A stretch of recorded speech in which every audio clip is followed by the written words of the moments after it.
رحمت کونین، سرور کائنات، نبی رحمت، شفیع امت، شہنشاہ نبوت، پیکر عظمت و شرافت، محسن انسانیت، محبوب رب العزت، تاجدار ختم نبوت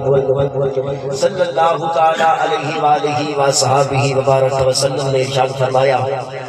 من سرہ ان یلقى اللہ راضیا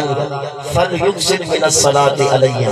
سبحان اللہ۔ حدیث سن کے سمجھ نہ بھی آوے بندے کو سبحان اللہ آکھنی چاہیے، سبحان اللہ، تاکہ پتہ لگے سنی صرف ڈوڑیاں تے نہیں ہلیں دے، حدیثاں تے بھی ہلویں دے۔